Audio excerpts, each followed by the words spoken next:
it's stuck. We're live as I try and get the gum out of my mouth. Oh, this is so apropos, par for the course.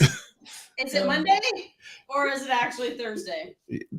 Thank you, everybody, for coming for another drawing session. This is a very special one. I totally blew it too. Normally what I do is I start with just my camera, even though it says your name in the description and everybody knows. It's nicer to kind of introduce you. And we were talking. Am I already on screen right now? Yeah. Cool. So I haven't done this before. We have, I feel like an introduction is kind of a waste of time here. One of the most successful, greatest writers in the history of the comic business, sure. An Image partner, the only person to ever become an Image partner since the founding of Image, the head of Skybound, CEO, president, I don't know, but the head, the boss of Skybound Entertainment, sure. Creator of The Walking Dead, creator of Invincible and Firepower, which I love that book, by the way. Oh, thank you. And I love Chris Samney. Chris Samney is the artist of that book. So yes. Anyway, I'm a massive fan. What's that? If only Chris were here. Yeah, well, one day he's on my list of people I would love to get to come on and show us how he does what he does. I hear he doesn't use perspective. He uses perspective, obviously, but not the way that I do, where he has to like overthink it. He just knows what he's doing, and I'd love to see him do that. Anyway, yeah. Again, did I say thank you, everybody, for coming? Thank you for coming. It's great to see you all here. And we'll say thank you to Robert. Thank you, Robert. And we have Meredith here, who, if I don't introduce her, she gets mad. So there she is. Hello, Meredith. They're like, Meredith. They're more excited about me than Robert, and why wouldn't they? So I didn't even get a chance to say we have Robert Kirkman. So thank you so much, Robert, for coming on, and spending some time. So we'll be, talking about, Walking Dead and Invincible. Invincible season 2 is out right now. Again, I feel like I'm wasting my time introducing this. When did it start? Everybody knows. Did you know? I don't know. Tell me, Dave. So I don't know. Season 1 had 5 billion viewers. Episode 1, I think, something like that. That's what I'm going to assume. I don't know if that's actual, but sure. A huge amount of people. Sounds like a good number, 5 billion. Yes, and season 2 has 3 times the amount of viewers of season 1. I don't actually know what the numbers are, but I know. That means more people than the population of the Earth, which means aliens. Invincible is so great, even aliens are watching it. All the aliens watch it twice. Or maybe there's more. I don't know. What's the population there? Yeah, we don't usually count the Moon Men, but the Moon Men are definitely watching Invincible. So that's where the extra number comes from. Yes. Aaron RC says, I heard 4 quadrillion. So there you go. Great. 4, yeah. So I'm going to go ahead and grab my camera and switch it around to my desk. This always takes a little bit, and it's, it is what it is. But while I do that, Meredith. While you do that, I can just apologize now for my cough because we live in farmland and they're spraying some chemicals right now, and I have the worst cough. So I'm going to apologize ahead of time because it's not normally this bad, but it's like whatever they're spraying is in my lungs. That pesticide fertilizer. Yeah, I don't want you to feel bad, Meredith. I prefer hearing people with a cough, so that's music to my ears. Perfect. You're like, why can't I listen every week to hear the dulcet tones of Meredith's cough? Oh, and let me just say quickly for Henry Jeremick, there's my layout. There you go. Ooh, so that's what we're working on. It's going to be Omni Man. Is that floating bowling ball on the right his other fist that's going to be back? Yeah, it might be a little big. Yeah. No, the fist can never be too big. All right, well. Okay, here we go. I'm going to start drawing. So, Robert, you moved to LA how many years ago? I moved to LA, I'm going to say 12 years ago. I don't know. It was between Walking Dead season 1 and season 2. Was your move to LA as much of an upheaval as me dragging Dave from the city to the country? No, definitely not. It's funny. We treated the move to LA very much as temporary. And so we had a house in Kentucky that we just left all of our stuff in, and we packed some bags and we rented a house in Los Angeles that was furnished. And we, thought, okay, well, I mean, I'm going to go out and work on this TV show for 6 months to a year. And, we didn't know how long the Walking Dead show would go or how long I'd be in the writer's room, and didn't really expect for it to become a permanent thing. And so, yeah, I mean, it was literally just packing bags and getting on a plane. Our kids were so young that they hadn't yet started kindergarten yet. So there wasn't any kind of consideration for that. And so it was a pretty simple process. And then, I don't dislike LA or anything, but we did just kind of get trapped here. So, So now you still have the house in Kentucky and you're still treating the move as temporary. yeah, pretty much. Yeah, Dave did not get that luxury. No. I sold it all, lock, stock, barrel, and just dragged him out here. Yeah. And turned him into a farm boy. Farm hand. Farm boy. See, if you had tricked him into thinking it was temporary, it would have been easier. See, what I did was I tricked him into it's just 2 horses. Well, actually, it was worse than that. She had 2 horses, but they weren't supposed to be here. She had them somewhere else. This was just, we're moving out to the country. And then, hey, we're out of the country. We have room to bring the horses here. Yeah, it's spun out of Death control. by 1,000 small cuts. Yeah. Anyway, we're not here to talk about horses. Horses. No, let's talk about horses. This is fascinating to me. We'll talk about horses, and then we'll talk about Formula One, and then UFC, and then we'll say goodnight. How's that? I feel like I should honestly ask some stream questions because that's the purpose of me being here. That's right. And we can only do that once we're done talking about horses. Priority straight. Well, Dave now owns, how many do we have? Not 10 horses, 9 horses. No, that was sarcasm, Meredith. No, we're going to talk about horses. No, I want to hear about this. Dave owns 9 horses, and we have one horse here for training. That's it. I've done training Dave, and now I've moved on to training. I'm going to go upstairs and play video games. You guys go ahead. I love that I'm from Kentucky, and you own 9 horses more than I do. I know.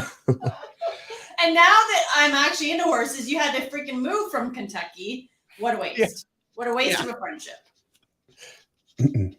All right. I have to ask the question. Okay. Where is it?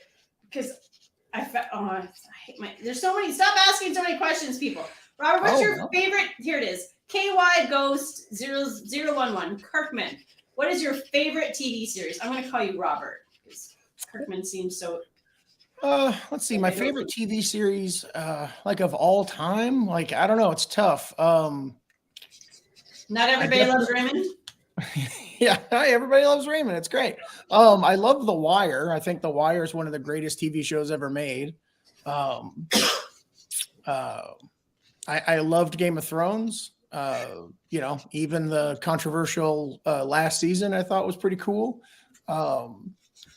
But yeah, there's a lot of great shows out there. I mean, Breaking Bad, these are all easy answers. I'm trying to think of something obscure. There's a show on Showtime that starred Jim Carrey that only lasted for 2 seasons called Kidding.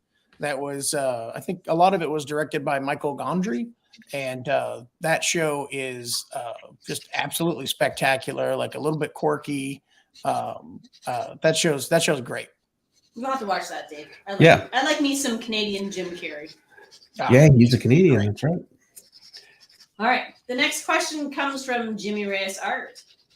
Jimmy would like to know, Robert, how or if success has changed your life. Beyond making you a vegetarian, what is wrong with you? Well, that was for health reasons. That wasn't by choice. You can say that, Robert, but we all know. Sure. It sure hasn't helped me at all. Anyway, I don't know. How's it changed my? I mean, I have more Transformer toys. Yep. I don't know. I mean, I don't know. It's opened me up creatively. I think I'm able to do pretty much whatever comic I want to do, which is pretty exciting. That was something that wasn't the case prior to The Walking Dead. I have a relationship at Image such that, I can pretty much do whatever I want. If I have an idea tomorrow for something completely zany that I wanted to have published in 2 or 3 months, I could do that. And the only thing stopping me is the will to sit down and take the time to make it happen. Yeah, and see, that's the problem. You have Yeah. so much more freedom, but you have so much less freedom. That's the stumbling block. Yeah. It's like, if I only didn't have all these meetings and all these other things that I didn't want to do, I could do this crazy comic about this lobster man that nobody wants. We have Comics on Coffee here. So I wanted to throw that up really quickly. And quickly, also, I want to mention Comics on Coffee, our excellent sponsor. Thank you so much for coming by. Check this out. This is my licensed Wonder Woman. I have a bunch of these. And I got all these from Comics on Coffee. Hour. That's right. I haven't opened this. I'm afraid to open it because, I mean, come on. But I've got Batman by Jay Fabok. I think a couple. There's a Jim Lee Batman. I've got a ton. This is one I have sitting here, though, because it's mine. So I'm so thrilled to get this. And so, yeah, thank you so much for coming by Comics on Coffee. You can check them out at comicsoncoffee.com. And they also deliver. So you can get a monthly subscription. Tons of great coffee. So check them out. Awesome. I don't drink coffee, but I do really like that I don't have to buy you coffee anymore. That's right. Dimitri Lavenda says, "Hi, Dave. I'm an artist from the UK, and you have inspired me and helped me so much. So I want to thank you." Thank you very much, Dimitri, and thank you for being here. It's a good night to come by. This is a lot of fun, and you know what? It's nice to have a guest, and I really like having my full screen devoted to the guest drawing or painting, because I know that's what you guys all want to see. But for this one, I get to have my artwork up here. No Eric tonight. Yes, Eric's here in the stream, moderating, our moderator extraordinaire. But poor Eric. Yes, but Eric will be back for the next one. He will be, and he really wanted me to say, and I've already said it once, but I'm going to say it again because I mean, you know, it bears repeating that he is a huge fan of yours, Robert. Yeah, he's read a few of your comics. I've heard some stories. Tell me more. Yeah. Unlike Meredith, how many times did I tell you I refused to watch The Walking Dead because there was a little kid in the first scene? And yeah. Finally broke me down, and I really enjoyed it. But he did tell me all the parts I didn't have to watch. Well, that's good. Like, you don't want to watch this part, just close your eyes. And so I'd close my eyes and plug my ears. Yeah, and I've seen that show enough that I know like, what's you don't coming. want to watch this part, close your eyes. So I'd close my eyes and plug my ears. My sister doesn't like watching gore in anything, and I would actually let her watch some of the early edits of the episodes that I had before the visual effects were done. So instead of seeing the extremely gory scenes, she would see like Michonne swing a sword that just has like a little green nub that they would add the blade to, and then some guy in zombie makeup go, "Oh," and then fall over. So she was. Has anybody else ever had a chance to see any of that? Why didn't you offer me that option? Where was that option, Robert? You're not related, Meredith. It's, you know. Yeah, but he would have had them. I'll send you a DVD set. I still have them. Perfect.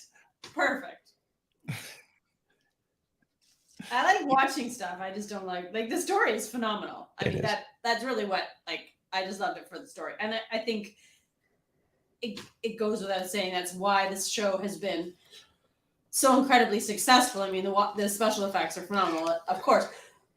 But a show does not go for that many seasons without having a phenomenal story. Yeah, well, I watched so much of it that I found a couple there are other zombie shows, and I tried them because I thought, hey, you know, I like zombie shows, and I couldn't get into it, and it shows you just how much I think. I don't know. I'm not a writer, but it really comes down to characters and choices and all those kinds of things much more than, you know, that's what really makes. Help me out, Robert. I don't know. You are a writer. You have written many things. Yeah, I have. It's true. I've learned my lesson. Never again.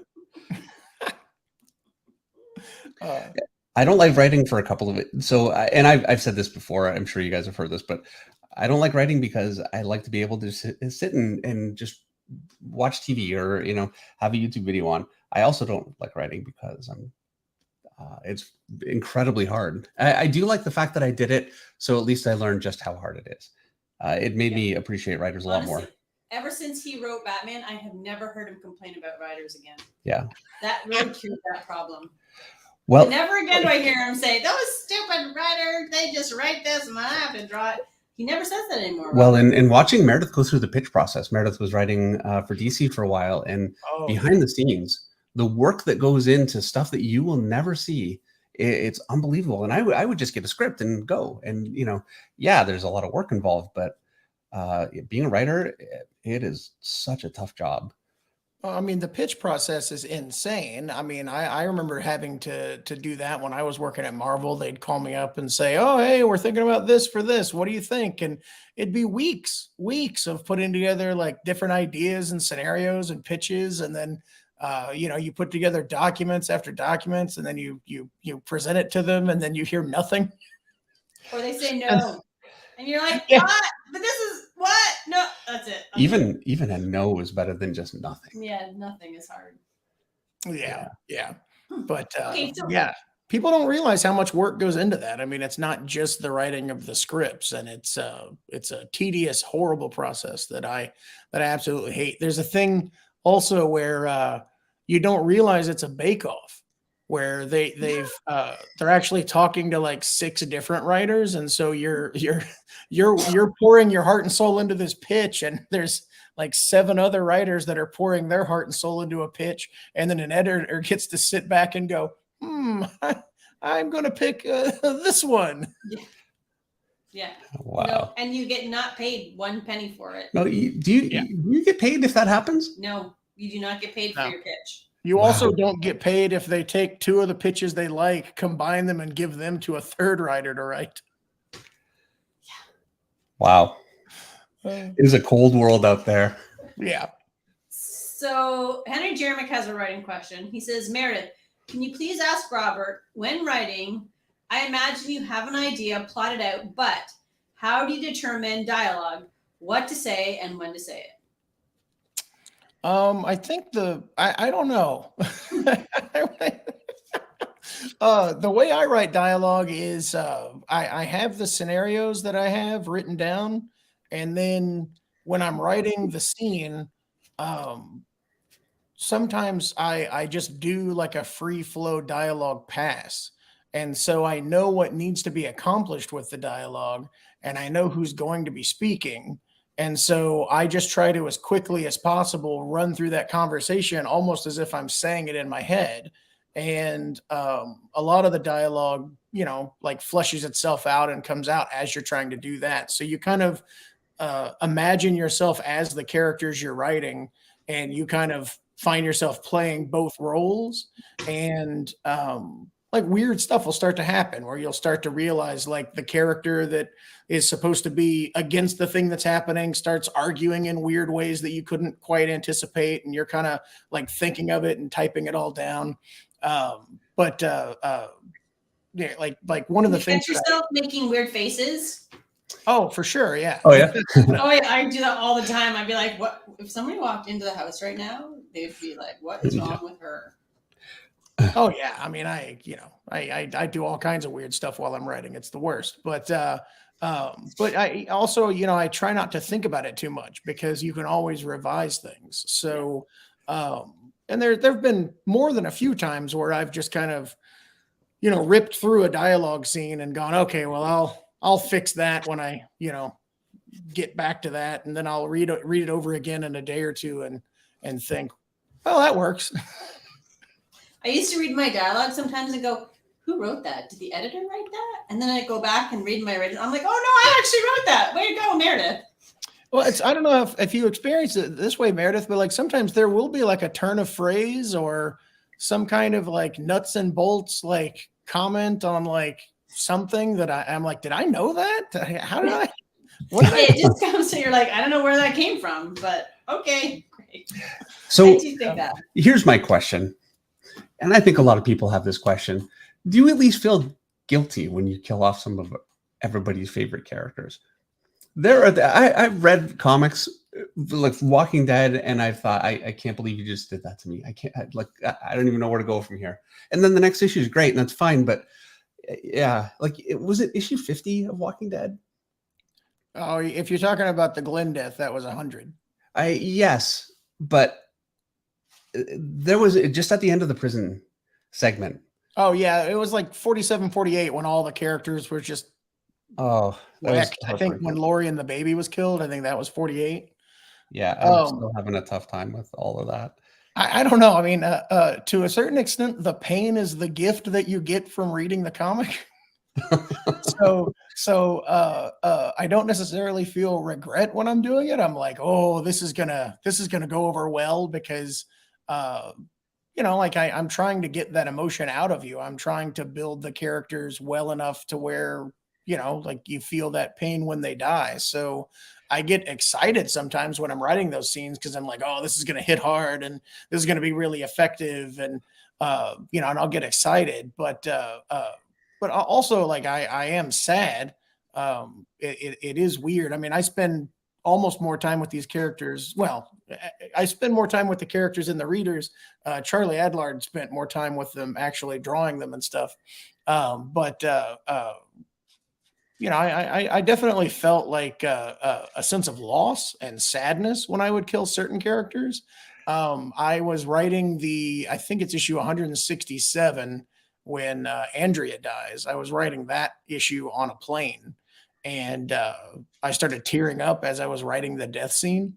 I had all the people around me in the plane, and I was like, I'm just some weirdo, like sitting at his keyboard, like wiping tears out of his eyes. So that death definitely hit me hard. But at the same time, I never really regretted anything because I always saw it as like an essential part of the book. Even when people would write in and say, you killed Glenn, I'm never going to read this comic again. I'd go, well, that's the price of doing business. I mean, that's what this book is. If I don't kill characters, then like what is the book? Like it's all about how dangerous this world is. And if people aren't dying, then it's not a dangerous world. So, oh, well. There's kind of no bigger compliment than somebody being so upset about the death of a character that they, want to stop reading, which nobody does. We all keep reading. It's hard. I'm going to switch to a couple super chats because I've been neglectful. Mike Snitzer has a super chat for $10. Mike says, hey, Dave Meredith, amazing to get on this Kirkman guy. Robert, you're my favorite writer, Invincible and Walking Dead. My question, how extensive is your personal original art collection, and can I entice you to share it? I mean, I don't know. I don't know how extensive it is. There's a few key pieces in there that I'm happy to own. I don't know. I don't like to talk about it. It's personal, Mike. It's personal. I think that's not unreasonable. There are a lot of people who like their art collection has personal significance to them, and it's like a private thing. Yeah. So I think that's a reasonable answer, Robert. Yes, I know art collectors that put everything up there, and I know art collectors that put nothing up. That's right.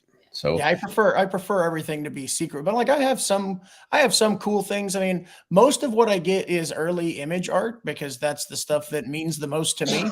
I think that like I have the cover to Image Comics 0, which was this amazing jam piece by Rob and Jim and Eric and Mark and Todd and Wills and Jim Valentino. All 7 of the guys, the founders of Image Comics, did a piece on that. It's stunning. It's actually on like a giant artboard. It's not 11 by 17. I think it's what's the next size up, Dave? Is it 15 by 20? It's not. I actually don't know, and I've got a bunch of those sheets, and heck if I know. Yeah, it's like 15 by 23 or 15 by 24, something like that. So it's just a giant piece of paper, and there's a lot of handwritten notes by Todd McFarlane on the back where he kind of like traced the figures, because I think he did the layout for that. And so he traced some of the figures and was like, if a guy goes here, here's how you would do Spawn's cape in this section, so that whoever was doing it could like light box the cape that he drew on the back of the board onto the front of the board if they didn't put a character in that spot, which I think is fascinating because it means Todd was like, just finish this cape for me if you decide to do it this way. I don't care. Which is pretty fun. Yeah, that's very, very cool. I mean, hard to say what the most important image piece ever to have come out is, but it's got to be right up. Next super chat comes from Allison McGlone for $1.99. Allison wants to know, does Skybound take submissions? Yeah, Skybound doesn't take submissions, but Image does. no one really takes submissions. I guess some people do, but I think the best thing that you can do is put your work online. Putting your work online is in some sense kind of publishing it. And if it's good enough and it gets a lot of notice, publishers like Skybound and other publishers might seek you out. So I think that's really the best way to get noticed right now. I think that submissions isn't. I know Image accepts submissions, and it's sometimes it's a real tedious process to go through just an absolute like slush pile of like hundreds of submissions. It's just a lot of work. My whole career, in my experience, and I've been doing this long time, the only artist I've ever heard of that got in from sending in a mail-in submission, and I got some good notes and I got help, and it was good for me to do it. But Mike Turner got hired that way. Oh, Mark Silvestri was looking for a background artist. So Mike, when he came in, we were all, we were artists, and Mike was just background artist. That lasted for about a day. And the rest is history. Michael Turner drew backgrounds for a day, and then someone was like, no more of that. Yeah. What do you have this guy doing? Yeah. Next super chat comes from SCS Powerlifting for $5, showing the channel and the Kirkman some love. Good to see SCS here. And Sticky Ricky has a super chat for $1.99. He wants to know, what's the best book for figure drawing for comics, Dave? Okay.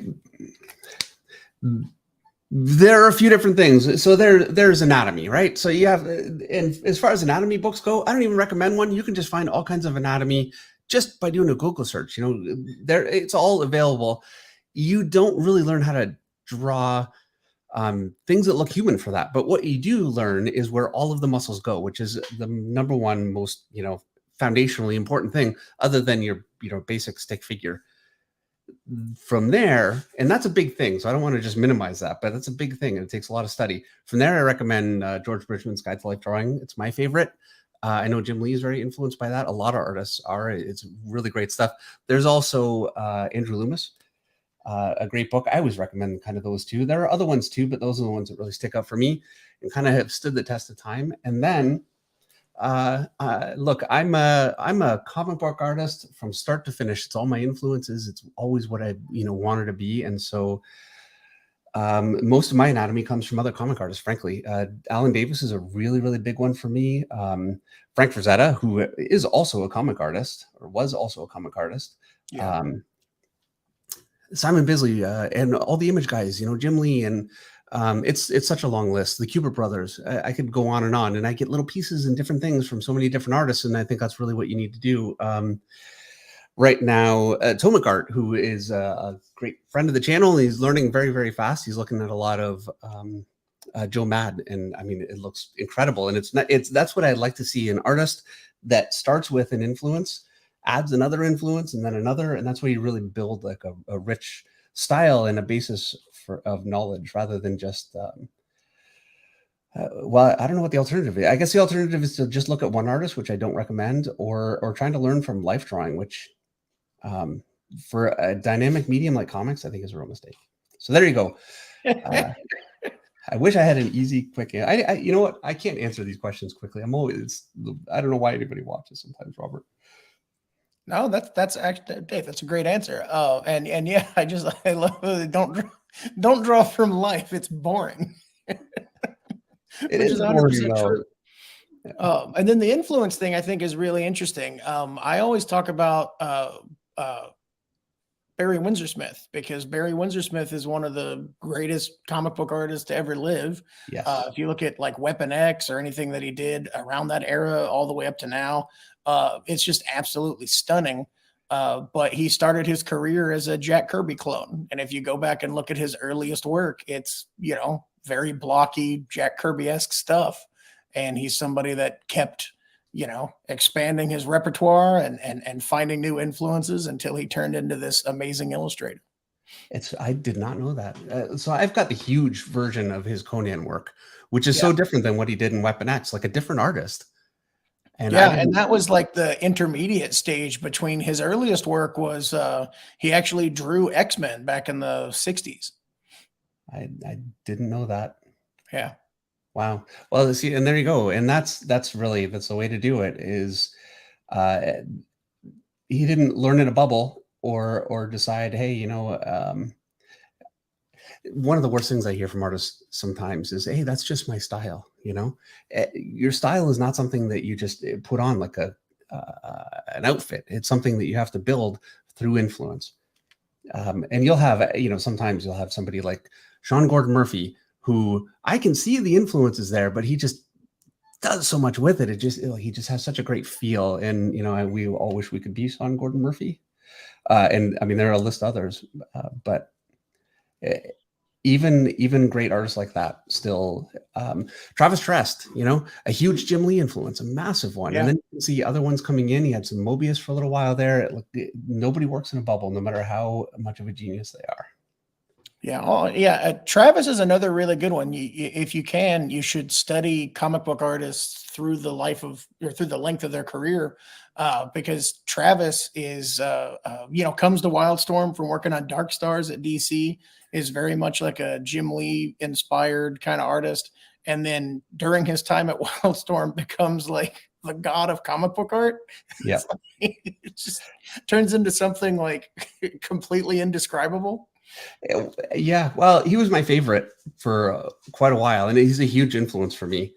And every month a new book would come out, and maybe not every month, but pretty close.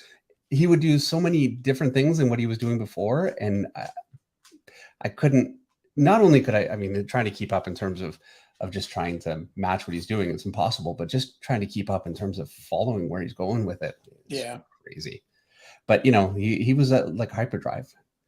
He was an artist a lot like Kim Jong-ji, who would just start drawing. There's no layout. Like I laid this picture out, and there's a kind of a foundation. But for some artists, they're just so the genius level is so high that there's still a foundation. It's all in their head, which is insanity. Yeah. All right, I'm gonna interrupt with the next super chat question from JDSCT for $5. Hello, Dave, Meredith, and Robert. Robert, favorite change from comic to screen for Walking Dead? Favorite change? Okay. The easy one is Daryl Dixon. That would have to be the best one. Also the evolution of Carol's character. Yeah, for sure. Carol is a character from the comics that sucked. She wasn't very good at all. Story didn't lead anywhere interesting, and she was just kind of written out of the book. And in the show, and a lot of that is because of Melissa McBride, and Melissa McBride being as great as she was. In the writers' room, we would just keep trying to give her more things, and it just expanded that character immensely. So those two characters, I think, are probably the biggest change. I can't was think. Daryl? Sorry, was Daryl originally intended to be a major character? Or did it just kind of happen that way too? No, Daryl was just. It's funny. Norman auditioned for Merle, which Frank Darabont had written Merle for Michael Rooker because he loved Michael Rooker. And so he knew he was casting Michael Rooker, but just, I guess to see more actors, he was like, yeah, let's audition some actors for this. And so Norman Reedus came in to audition for that role that had already been locked down. And Frank was like, let's just give Merle a brother. And it's funny, Sonequa Martin Green came in and auditioned for Michonne. And we liked her so much that Glenn Mazzara was like, let's give Tyrese a sister.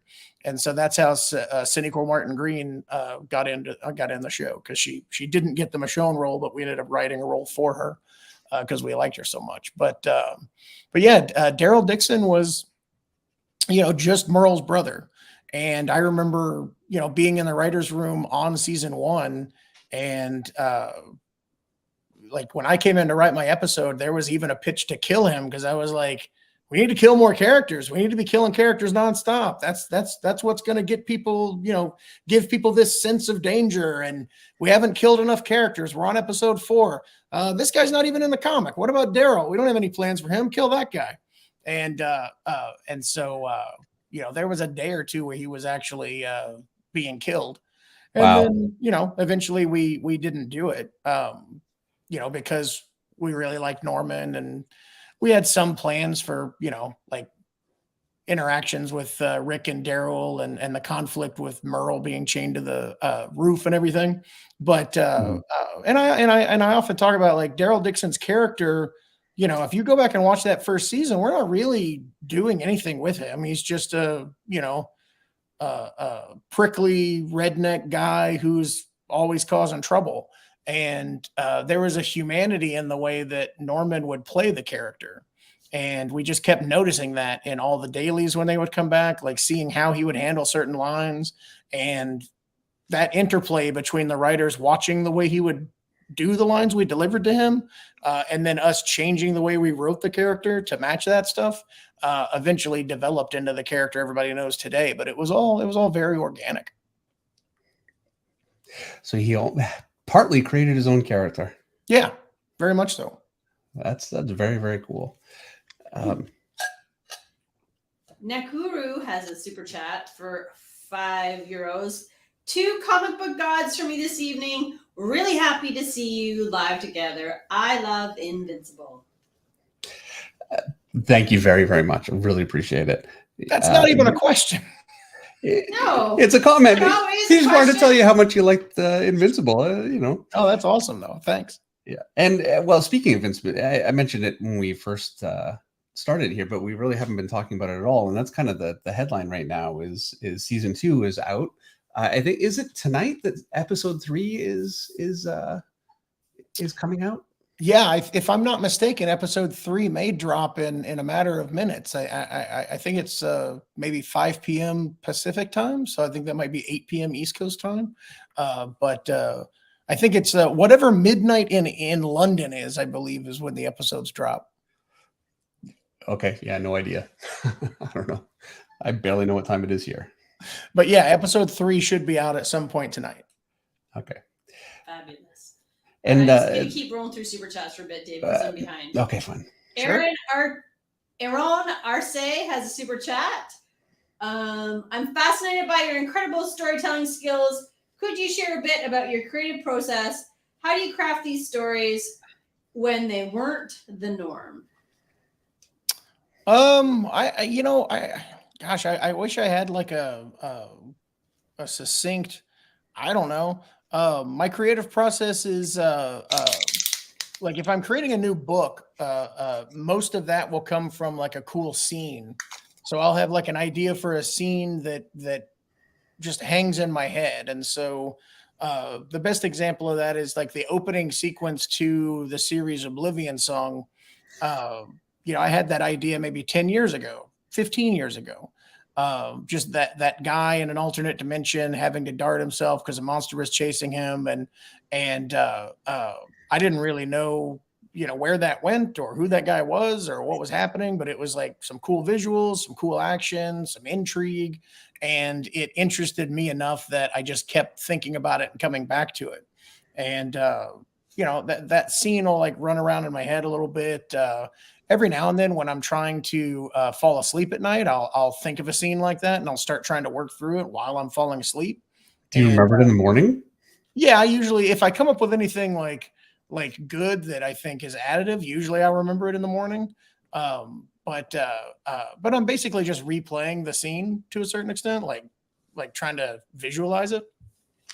And eventually I'll come up with more. The world will kind of build from that scene, and then I'll start writing things down. And once I start writing things down, I keep like a notepad in my phone, and I have some notebooks that I have where I'll just come up with different characters and scenarios, and then it'll start forming into a book.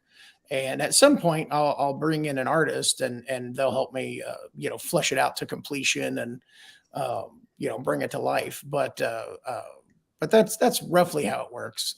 As far as individual scripts go, the process is kind of the same in that I'll think of various different scenes and I'll keep those kind of rattling around in my head as I develop them more and more. But when I have to sit down to write an issue, I always do handwritten plots, which I wonder if I have one nearby. I don't. But I do handwritten plots. They're in the back of the Walking Dead Deluxe. If you're buying that book for the glorious covers, crack it open and look in the back there. You can see the Walking Dead plots that I do, where I just do a simple 1 through 20 or 1 through 22, however long the issue is. And I usually do the opening scene and the ending scene first, and then I'll fill in the middle. And that's a really good process because I don't necessarily plot the books out linearly. I'll plot the first scene and last scene, and while I'm filling in the middle, I'll go, okay, well, this leads into the last scene, so that has to go there, and this logically comes after the first scene, so that goes there, and then I'll go by page turns, which I think is very helpful and is something that you need to keep in mind at all times as a comic book writer. And so once you have scenes roughed in, you'll start to notice okay, I've got page 16 open, I've got page 14 open, I've got page 18 open, I've got page 12 open. Those are all page turns because your even number pages are where you're getting surprises. Mm-hmm. And so I'll go, well, this zombie gets their head cut off. So that's page 16. And okay. And I'm revealing that this character has a secret. That's page 14. And then I'll start to see gaps. And those gaps are where things, might be getting boring, or, there might need to be some kind of character moment. And then it's very easy to go back to the previous issue and go, okay, what subplot do I need to advance? Or go to my notes for upcoming issues and go, okay, what do I need to plug in to lead into something that I want to do in the future? And then I plug those pages in. And then once I have that handwritten plot, I kind of put that down on my desk. And I refer to it as I start typing the script out. And, sometimes that's I like to say it's either a 3-day process or it's a 3-week process, depending on if I can write it faster than my self-loathing can make me hate it. Because the longer I work on something, the more I second guess it and the more I dislike it, and it slows me down. And I used to be terrified of that process, but as I've gotten older, I've started realizing that that's actually a good thing, because when my brain starts to tear the story apart because it's taking too long, it's actually me fixing it because it sucks. So you're not just getting in your head; it actually does suck. I think now it does, and so now I just go, okay, cool. I'm not going to work on it for a few days. This will be fine. Whatever. And I used to agonize over it more. But anyway, while I'm typing from the plot, I can change scenes and move things around and expand certain scenes and cut scenes. But I have that skeleton on paper that I can always refer to. So I know exactly where I need to be on every single page. And then once that script is written, I send it to the artist, because, who has time to revise things? And to me, comic book scripts are blueprints. They're guidelines. They're the thing that the artist uses to, draw comic book pages. And so when the comic book pages come back, sometimes I'll be really insecure about a script, and I'll go, okay, well, if it's really bad, the artist will not draw it, and they'll call me and be like, why'd you send me this terrible script? And if they don't do that and it comes back and the story's not great, I can re-dialogue it after it's drawn and change it into a completely different story if I have to. And I try to use that to convince me to kind of push forward, because, especially these days, you got to keep that momentum going or you're just going to drown.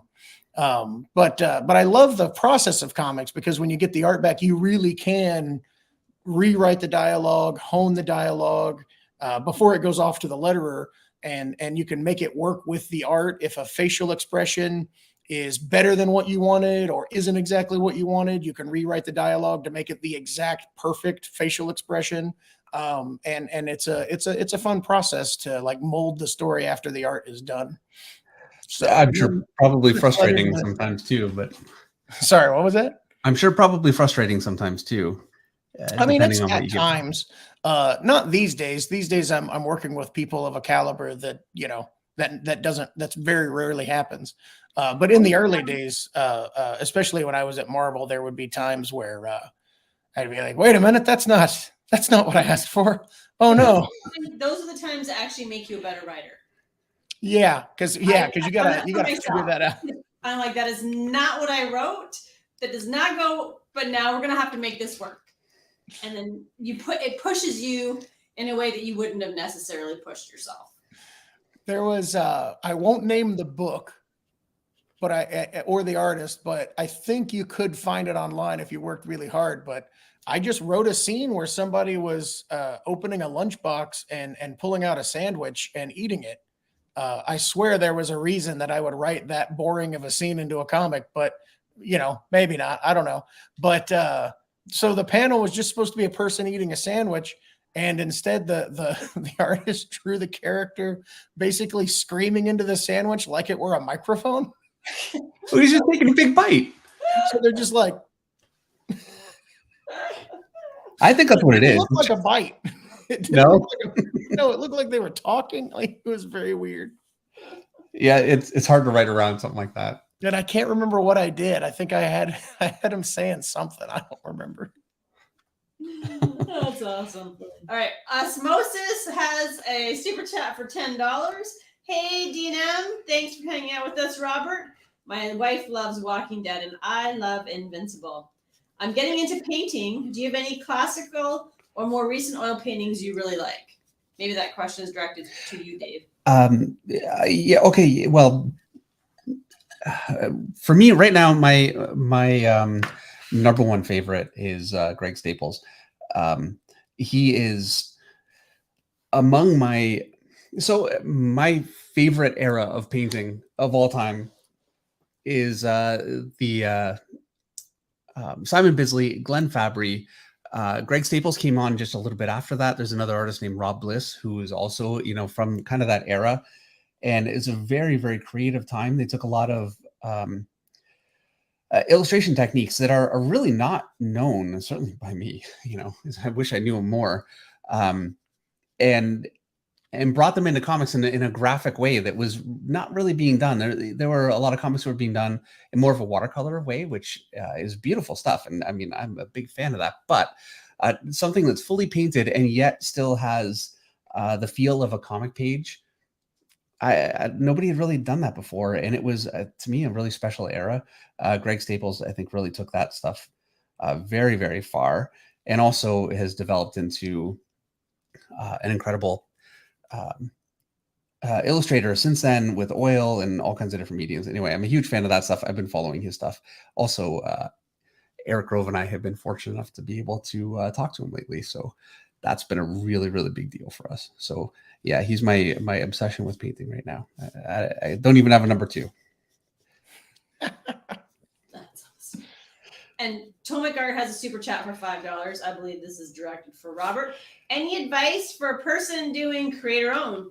It's a pleasure having you here, Robert. I love all of your creations, especially Invincible, and can't wait for more.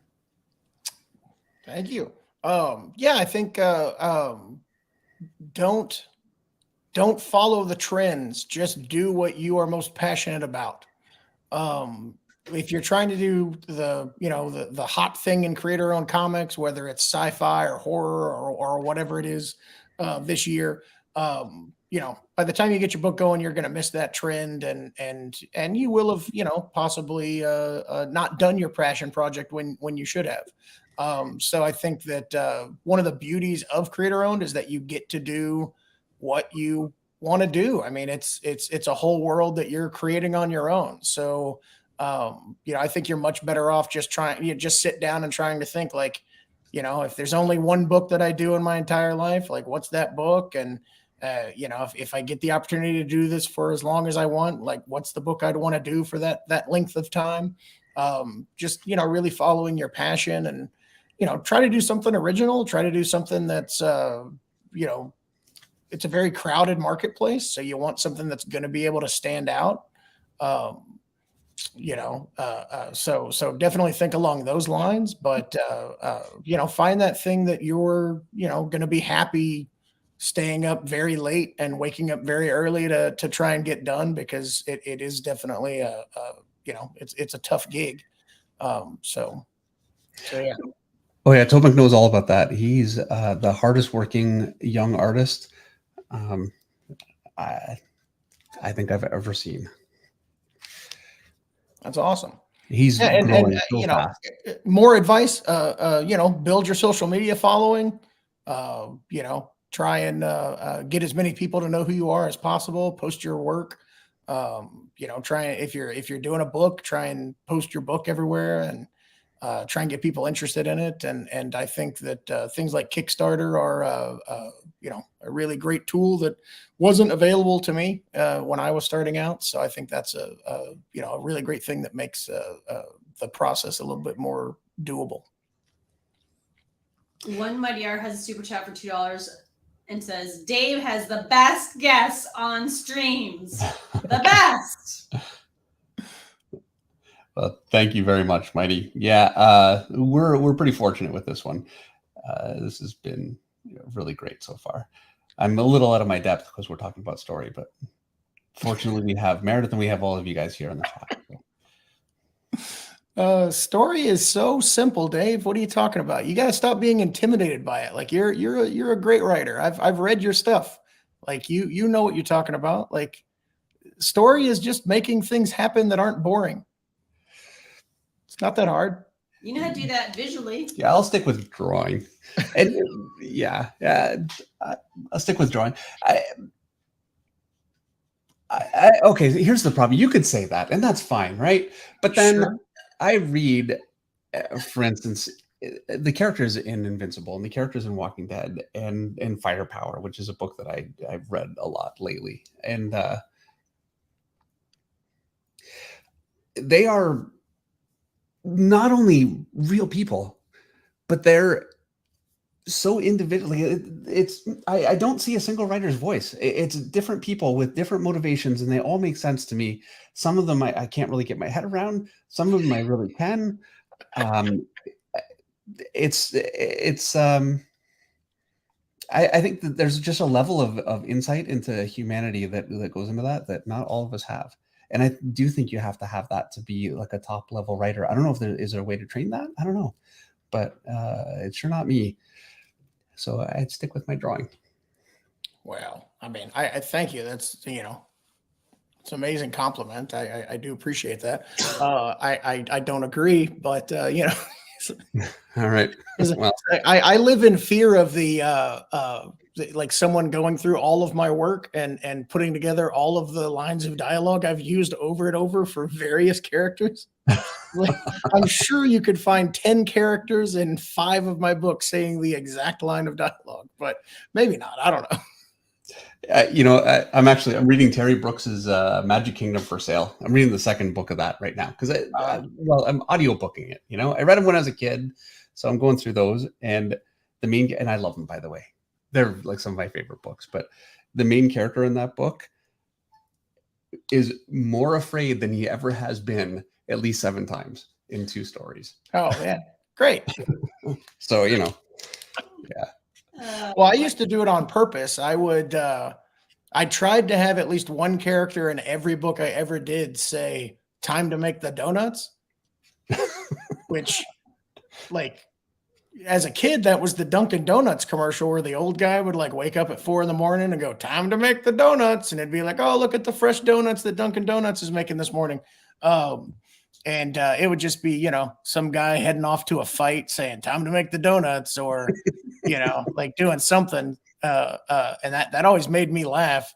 And then it upset me that no one ever noticed that I had done that in like it's in Battle Pope, Tech that's Jacket. the worst when you think you're so smart and nobody picks up on Battle Pope, that's long ago enough that's a pretty contemporary reference. Now I'd understand. Yeah.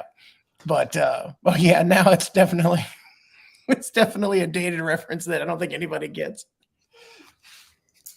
Sean Hero has a super chat for $5. Sean says, "I hope the stream is going well, everyone. Bart Sears did some great books on superhero anatomy. He's got some references. Oh yeah, you know what? And so we were just talking about that, and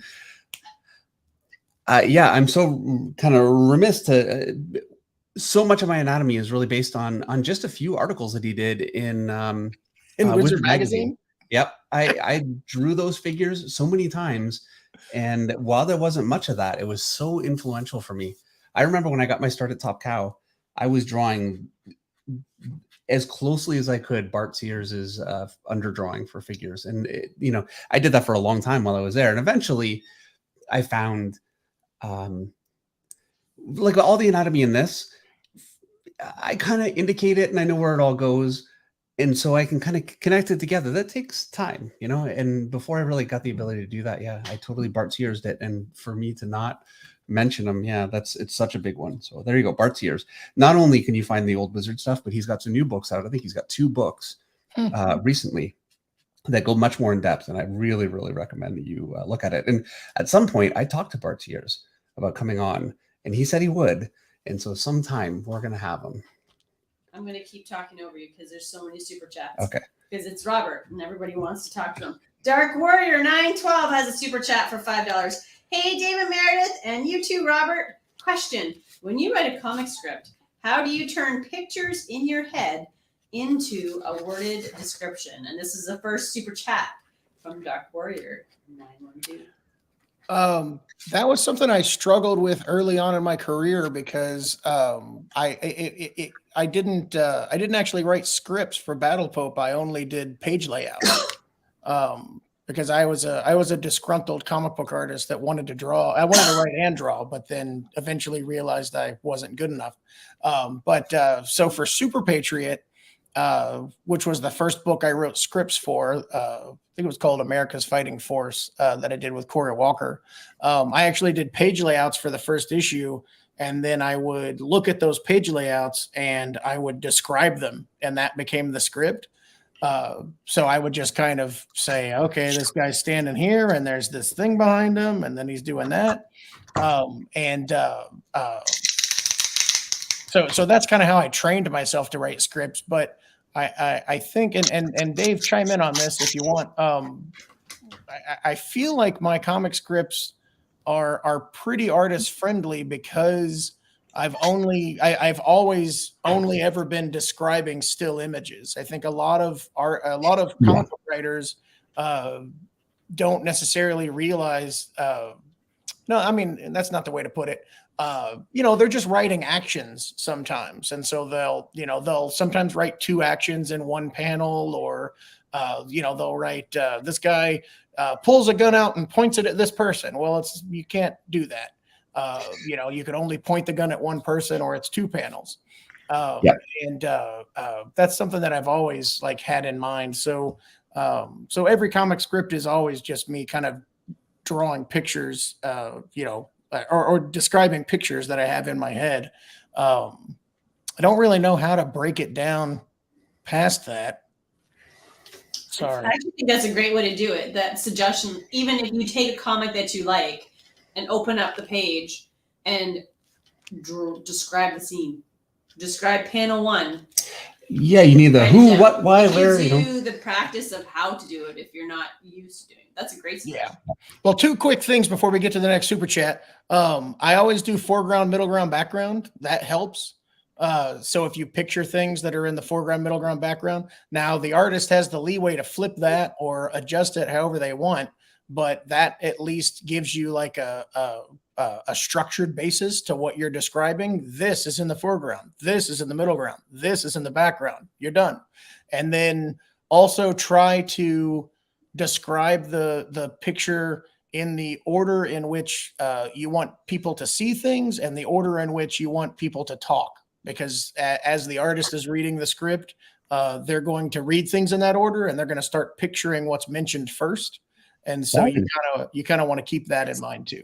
I've never heard somebody say it. That's I think that's got to be some of the best writing advice I've ever heard. Because I truly, when I'm approaching a script, don't put a whole lot of thought into who should be speaking first in the panel.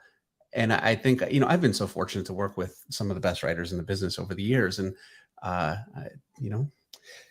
You guys know what you're doing. So there you go. That's why I'm not a writer.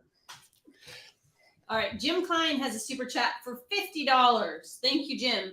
This may be more of a question for 20 years ago, Robert, but at one point you tried to bring back Sleepwalker, a favorite of mine, for Marvel's ill-fated epic imprint. Can you talk about what drew you to the character and your time with the imprint? I think the thing that I love the most about superheroes is that they're all inherently silly. You know, I think if you look at Invincible, you can see that I do take it very seriously, and I do think that they're a way to tell very serious stories. But I just love the goofiness of them, and I think I love when the goofiness is taken seriously, and Sleepwalker is just a really great example of that. You know, I love the fact that he's this character from the Mindscape that's this like member of this alien police force that polices the dream world, and then he gets mixed up with this Rick Sheridan character and becomes a superhero. But in order to do his superhero work, Rick Sheridan has to literally fall asleep so that he can come out of his head.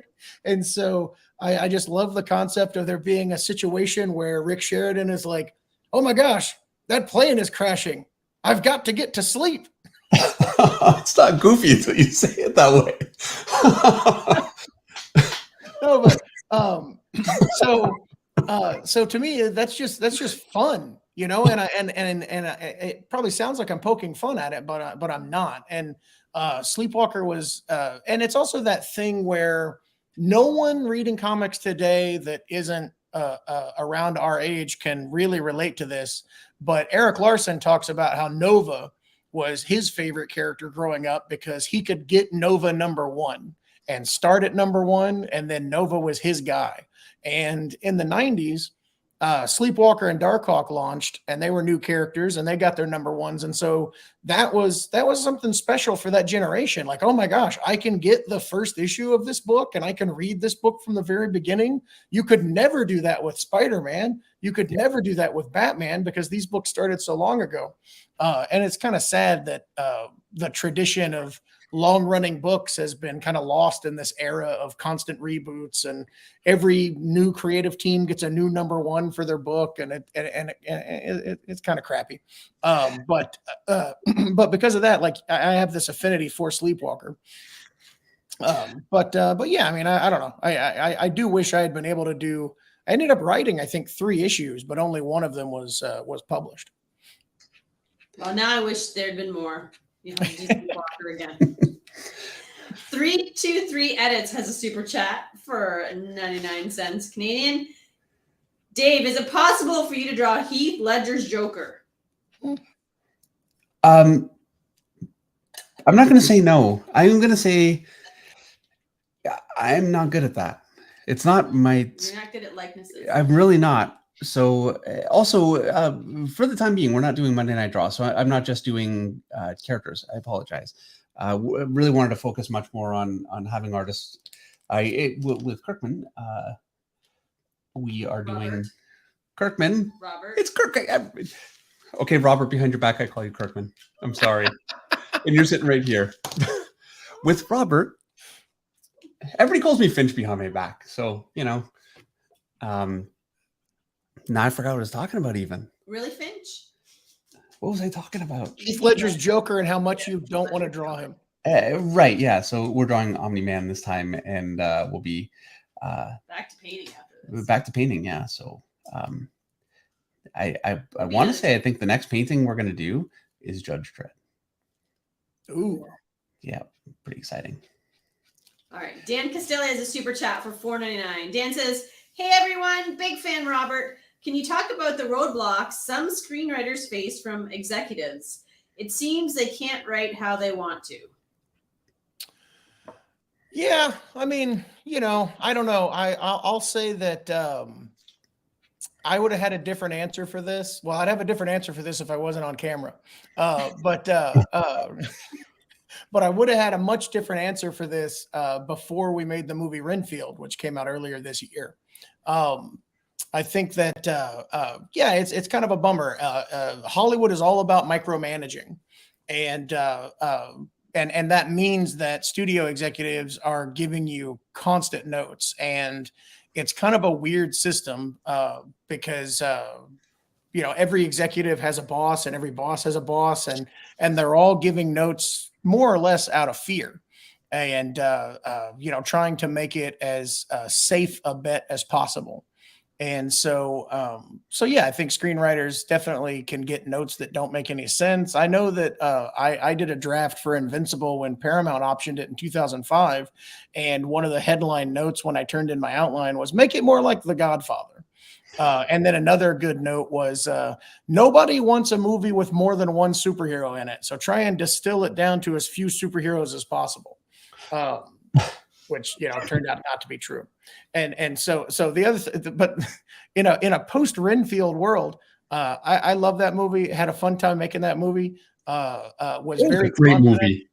Oh, thanks. Was very confident in the risks that we were taking on that movie with the subject matter and the tone and everything, and then I think it lost Universal something like $50 million. Or something. And so coming out of that, I was like, I don't know what's successful. I don't know what people watch. I don't know what gets people to the movie theater. Like, I started second guessing myself the same way that executives were second guessing us in the making of the process. And I was like, what's this? What are these guys' problems? Why do they keep giving us these notes? So I understand it a little bit because the stakes are incredibly high, which is one of the reasons I love comics so much. You can do whatever you want, and things are mostly fine. Yeah, well, for sure. It's not too many $50 million comics. Yeah, no comic has lost $50 million. Yeah. Marcello Mater has a super chat for $5. Are we going to have a Transformers G.I. Joe Walking Dead crossover with David Finch art? Please. Well, I don't know that I'm the best artist for Transformers, but G.I. Joe, yeah, I'd like to do a little bit of that. And You do draw good zombies. I have to admit, and I love drawing zombies. But I have kind of said, hey, maybe I could do a G.I. Joe picture. What do you think? I've thrown that out there. So, man, if only there was someone on this Zoom that could get you drawing G.I. Joe covers. Yeah. But I mean, G.I. Joe. I called this a Zoom like I'm some kind of old man or something. What is this? Am I on the TV? Yeah. Well, and we're 50, Robert. I don't know how old you are, but is it a little younger? And so, like, for me, G.I. Joe, some of the 80s cartoons, there was the G.I. Joe movie, that stuff. I mean, I was right in the pocket. I was 12 when that came out, something like that, so yeah, G.I. Joe is a big one for me. Yeah, good stuff. I love that G.I. Joe movie. No Walking Dead G.I. Joe Transformers crossover. No, probably not. Wait, was that the question? Yes, probably not. Okay, I missed that part. Jimmy Reyes Art has a super chat for $5. Jimmy says, I tagged you on Twitter about my comic book. Would you take a look? Also, how do you gain visibility when starting out? I mean, these days I don't really have like a great answer for it. I mean, I don't know what the best. I think Instagram is probably the best social media app for getting your art seen, or getting your work seen in any way. Because I think that's the app where most people are there to actually like look at pictures and see things. Yeah, nobody's there to argue, which I love. Yeah.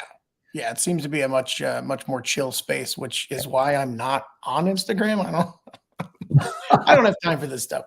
But yeah, I think that's probably the best way to get your stuff out there. And I don't know. I mean, drawing things that are popular and tagging it with. Now I feel like a real old man. Like, I don't know. You draw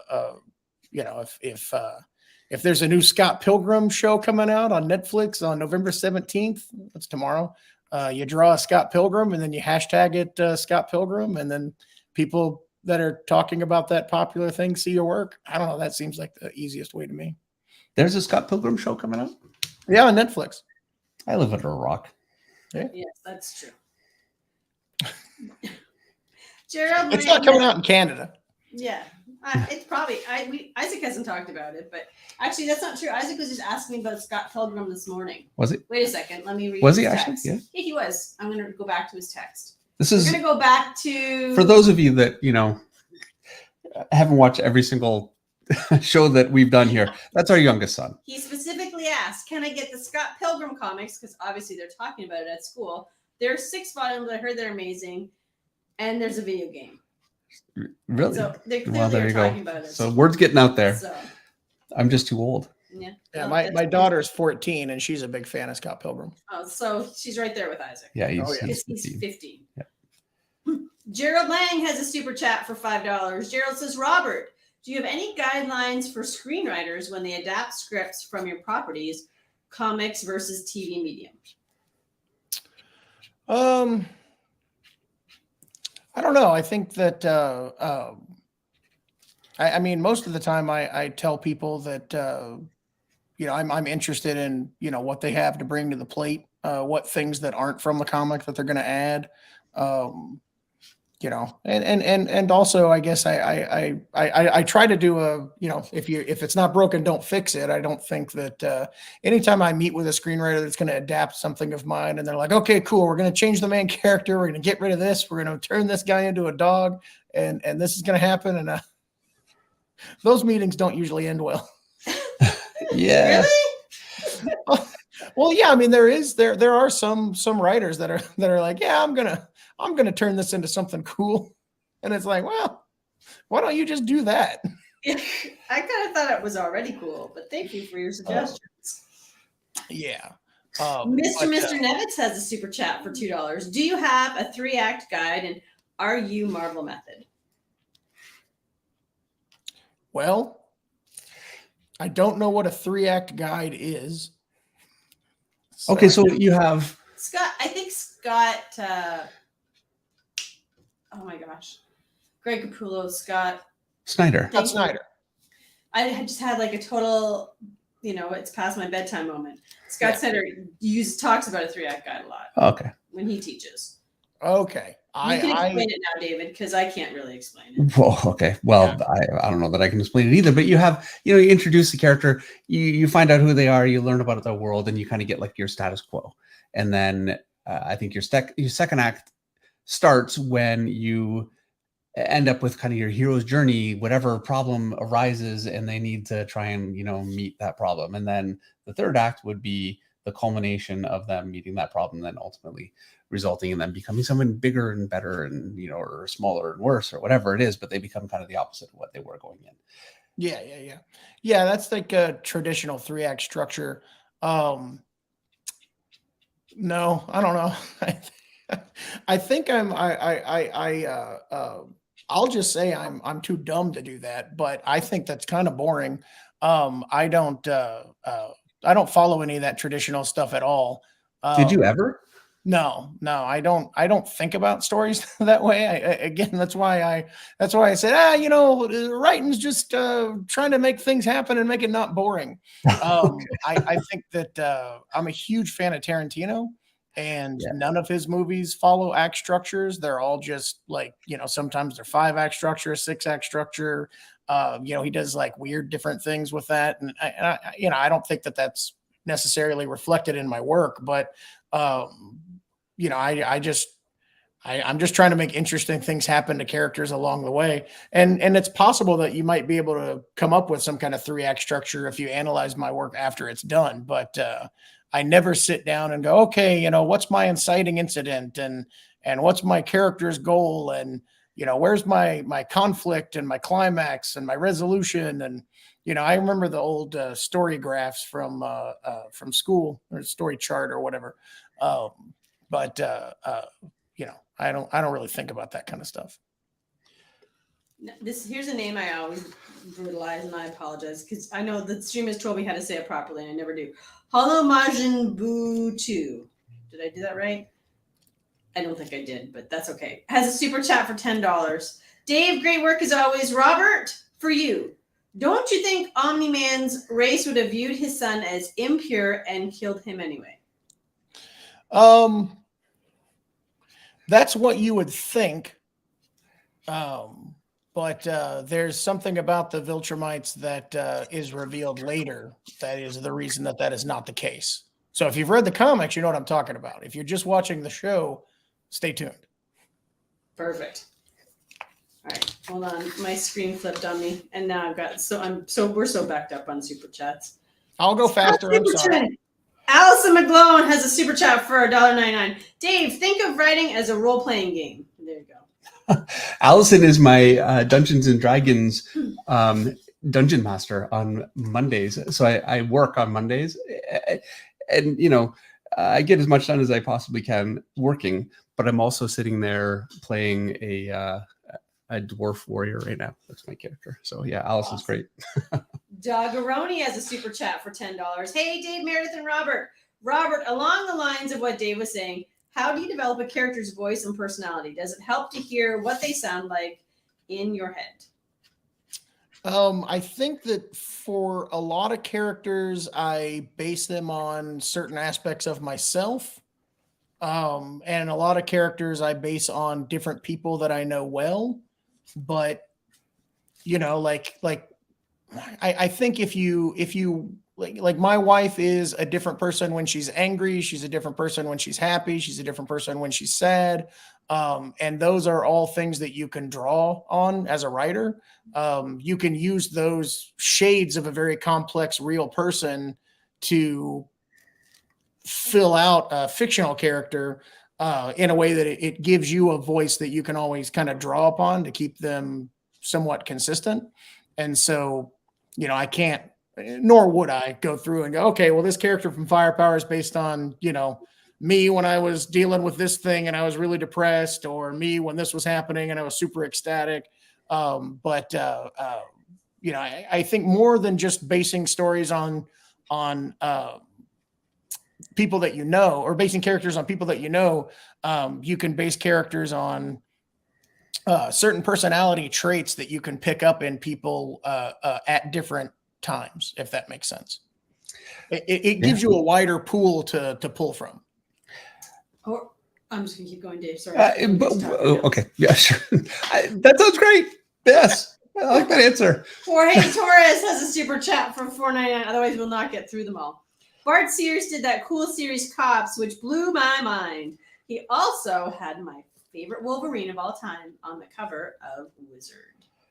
Oh, I know the one. I remember that would have been, I think, 92. And some of those, he had a different name. Do you remember? Whitman. Yeah, Whitman. Walt Whitman? I don't know. I don't think it was Walt Whitman. I don't know. It was just signed Whitman. Okay. Because he didn't want people to know he was on staff at Wizard and drawing covers for them. Yeah. Well, it totally fooled everyone. Yeah. Who could possibly tell it was his work? All right. Freeman has a super chat for $19.99. Hey, Robert and David, just wanted to contribute and say I love y'all, and y'all have been a great inspiration for me as an aspiring artist and writer. Not to gush too much, but because I know y'all hear it all the time. Thank you so much, Freeman. Yeah, thank you very, very much. Willie Roberts has a super chat for 20 ARS. I don't know what that is. Willie, I'm going to scroll down and try to see your super chat, but I don't see it. Well, thank you, though. Very much appreciated. And tag me so that if you have a question, I will. This is getting away from me now. I can't keep up. Shush, Dave, shush. That's why I'm here. Agent Cub has a super chat for $5. Robert, don't be so hard on yourself. Your writing is good enough. It's excellent. Also, we need more Infinity. And gosh darn it, people like you. Is it Infinite? Infinity? Oh, the Infinite. Was I sounding like Finch when I was being negative about myself? Apparently, yeah. Apparently so. He's rubbing off on you. Yeah. Brody Nicolason has a super chat for $2. Will Omni Man and Immortal reconcile in the show? That's not even a fair question, but there it is. Possibly eventually. I can't remember if that scene exists in the comic or not, but somebody better get their comic out. Yeah, we haven't gotten to that point in adapting the show, but yeah, I think there's definitely some kind of interaction between those two characters in the future that'll be pretty fun. Perfect. Willie Roberts has a super chat for 200 ARS. Hello, Robert. I'm Willie Roberts from Top Cow, Antarctica. When are we going to work together? Thanks for the Walking Dead crossover. No pressure. Yeah. Next week. Thank you so much for coming. Mr. Nevitz has another super chat for $2. Does Rob ever get asked about the Sentry in Marvel? I mean, I never really worked on the Sentry. I think the only time I don't even think because I think the only time I worked on the Sentry was when he briefly appeared in Marvel Zombies. And fun fact, that was written to be Superman. When Mark Miller wrote the original story of the zombie like thing happening in Ultimate Fantastic Four, the cause of it was Superman breaking in from a dimension where zombies had taken over. And because that's what was in the original script that they sent me. It was a superpowered character with a blue and red costume. And when the comic came out, they had changed it to the Sentry. But yeah, I think that's the only time I ever worked on that character. I worked on Sentry, on New Avengers, and I gave him long hair. I was going to say, and you gave him long hair. One of the most important things I've ever done in my career right there. All the time. I know. I'm so proud of that. My good friend Stephen Yun is playing the Sentry in a movie. I saw that. Yeah, I saw that's coming up. That's going to be pretty exciting. Yeah, he called me. He went in for a costume fitting. I hope I'm not. I don't think this is a spoiler or anything that'll get anybody in trouble. I don't know. Maybe we'll see. I don't care. I don't work for Marvel. What are they going to do to me? Yeah, he called me and he said, I just came back from a costume fitting for the Sentry. I guess I only do superheroes that are yellow and blue. He said he was at the costume fitting and was like, oh, crap. I forgot Invincible was yellow and blue. Greg L. Static Art has a super chat for $4.99. Hey guys, picture is sick and great to see Robert Kirkman. Invincible is a great story. That and Walking Dead are such refreshing additions to comics.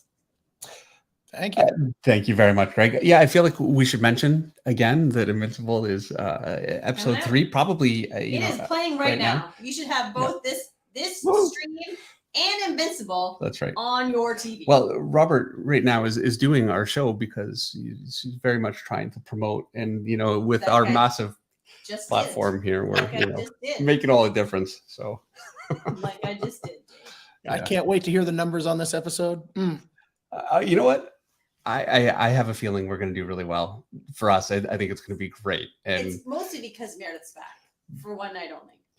But yeah, probably a few fewer viewers than Invincible. Just a few. Not quite 5 billion. Nick Barucci is here with a super chat for $100. Hey, Nick. Nick says, hey, Dave, Meredith, and Robert, wanted to show support as I usually catch the shows later and wanted to support when I see live. Love seeing Meredith's photos of the farm. Love you guys, and congrats to Robert for killing it on Transformers and G.I. Joe. Everyone, please hit the like, which allows me to segue into hit that like button, people. I'm number 523. And don't forget to subscribe. Be part of 434,000 people. If you're not one of the crowd, then what are you? Wow. It was great to see Nick here. Thank you so much for coming by. It was great to see Nick in New York, too. We got to catch up a little bit. I hadn't seen him for a little while, especially with the whole kind of pandemic shutdown. Yeah, I feel like I'm messing up this part of his costume. So yeah, it was great to get to catch up with him for a bit. Sean Hero has a super chat for $20. Sean says, sorry for the second super chat, but I was curious what your guys' opinion is on doing one-shots and publishing them online as projects for getting better. I go to Life Drawing, Dave, and I'm working on my architectural degree as well. So what are your opinions on doing one-shots and publishing them online as projects? My opinion, I will say, as a non-writer, I think, okay, so the work really comes first and last. It's how good the pictures that you're drawing are and how much they can. And the great thing about art is it immediately grabs people or it doesn't. And it's a bit of a cold reality, unfortunately, but it's also to your advantage because the better you can make your work it makes all the difference in your career opportunities and really the trajectory of your career. So that's what you want to be working on. I think getting a lot of work out there and getting books out there, if that's really what you're creatively motivated to do, great. But if you're trying to, get in and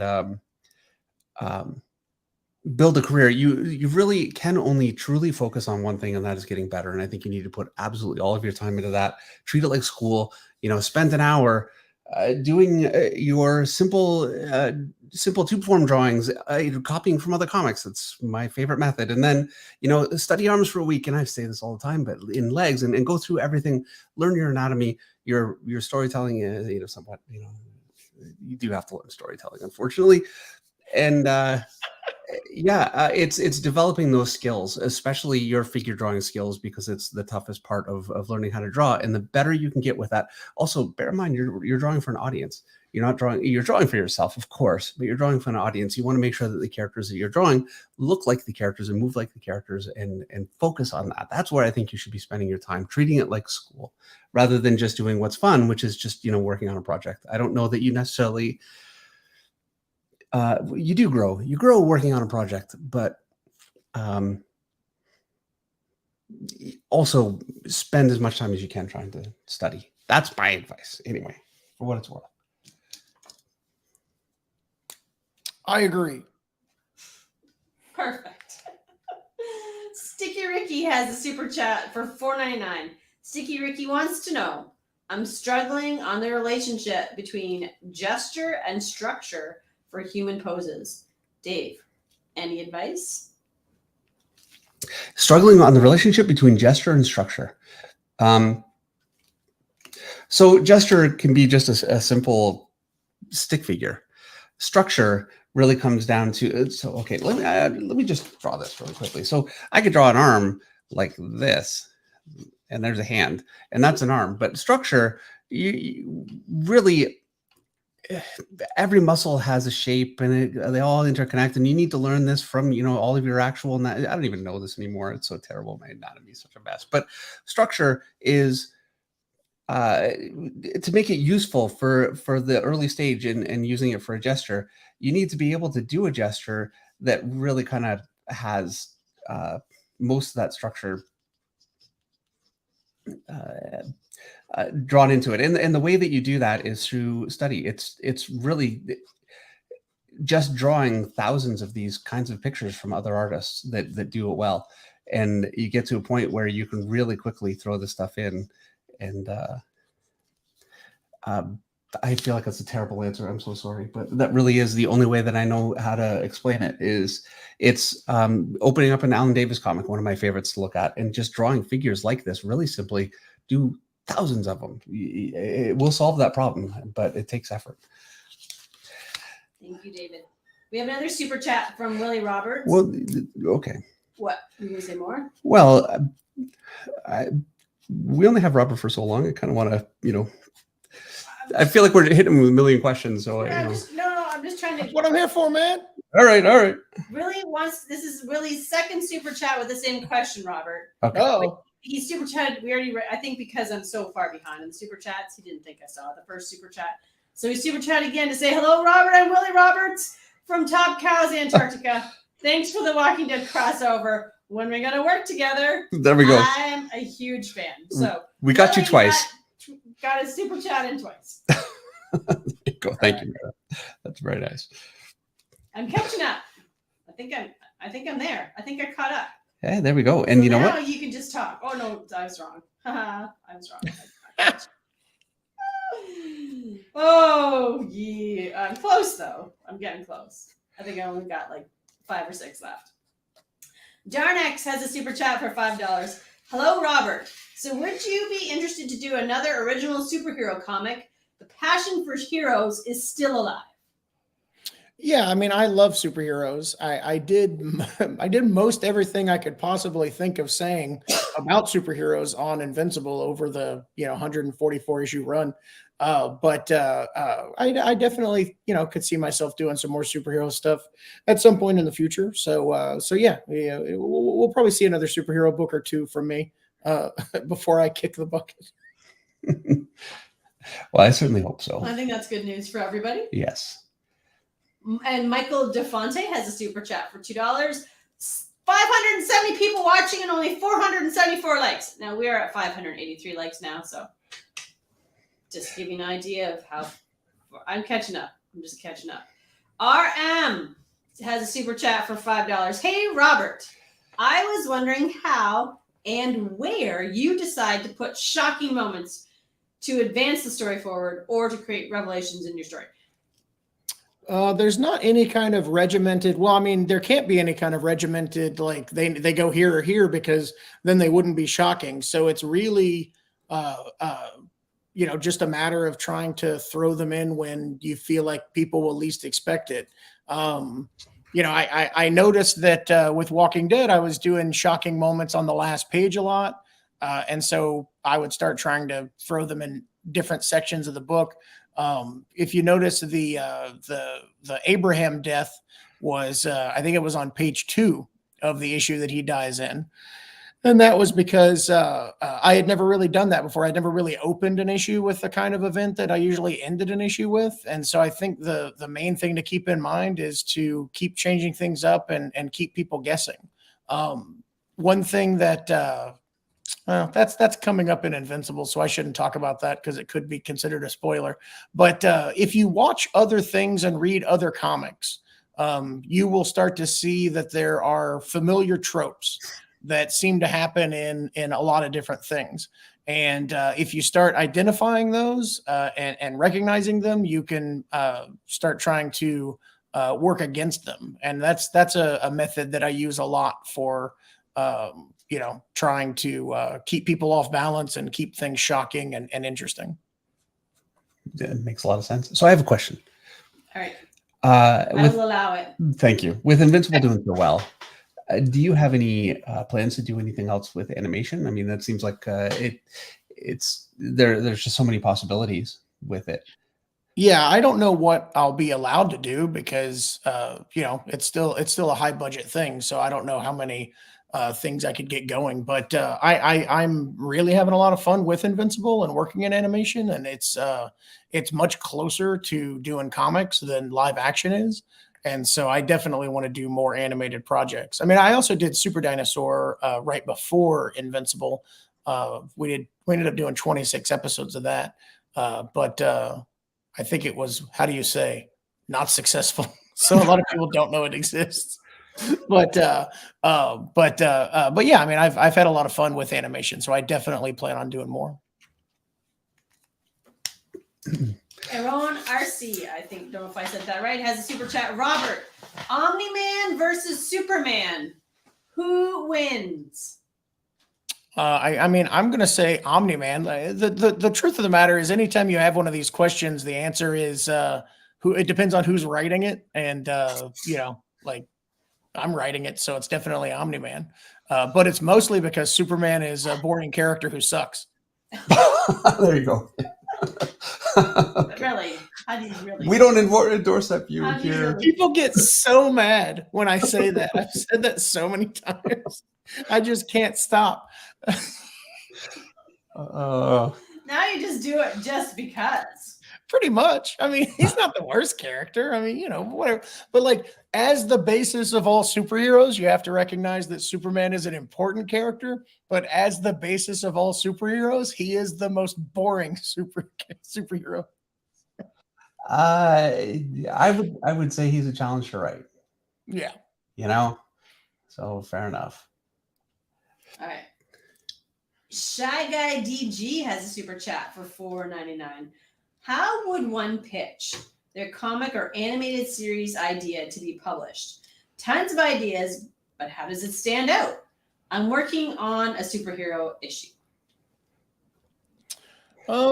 Yeah, I think it's just like looking at what's out there and being aware of the market, seeing what comics are popular, seeing what is happening in the space, and trying to do something that's different, that has a different flavor, has a different voice, something unique, something different.